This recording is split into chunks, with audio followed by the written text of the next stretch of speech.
आमे सीएलएफ रो नियमित बैठकरे अछु। रसीद पृष्ठारे आमे वीआईओ ठारू परिशोध पाइछु। सेहीपरि एसआरएलएम विकल्प मध्य अछि। जदि एसआरएलएम रु किछि परिशोध करा जाइछि तेबे आमे एसआरएलएम उपरे क्लिक करिवु। ग्रहण करिवार पद्धति आपण एठारे बैंक चयन करिवे। आपणंकु एठारे प्राप्त परिमाण लिखिबाकु पड़िबो। आपणंकु एसआरएलएम रु जेउ जिनिस पाइबाकु चाहुथिले ताहा चयन करिबाकु पड़िबो। एहापरे आपणंकु पुणी एठारे प्रवेश करिबाकु पड़िबो। प्रवेश करिबा मात्रे आपणंकु सेव डिटेल उपरे क्लिक करिबाकु पड़िबो।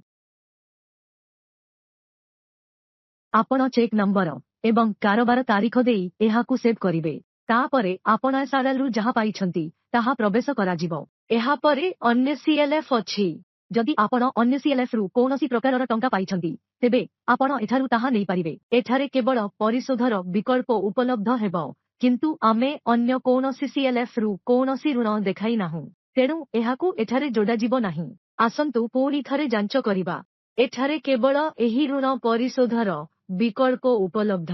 एहापरे पीजी एवं पीए ग्रुपर प्रवेश अछि जेउथि पई आमे एक पीजी ग्रुप को ऋण देइथिलु। आमे ए करी एक पीजी तयारी करिथिलु। एही प्राप्ति पद्धति रे आमे एहाकु नगद किंबा बैंक माध्यमरे करू कारण आमे बैंकरू एही देय पाइछु। मु सीएलएफ रे पीजी रु 10,000 टंका पाइछि। मु कारोबार तारीख को एप्रिल 30 तारीख भाबरे नेबी। आमे पीजी रिटर्न पाई आइटम कार्यकारी पुंजी चयन करिबु। जदि आपण परिशोध नेउछंती तेबे ऋण नंबर देखाजिबो।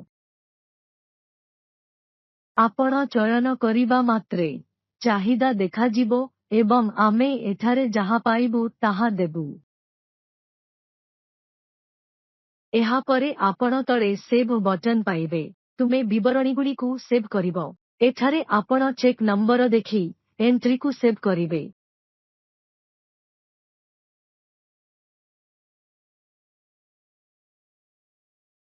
आमे बैंक विवरणी जोडी संचय करिबु एवं हमर प्रवेश जोडी हेबो।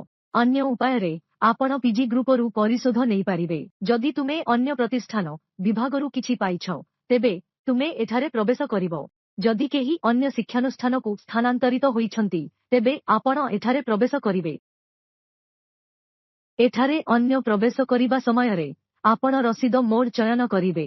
राशि एवं रसीद ग्रहण करिवे जेउठारु आपण एहा पाइछंती। तुमे एठारे टाइप करि परिबो एवं आपण एठारे जिनिसटी चयन करिवे।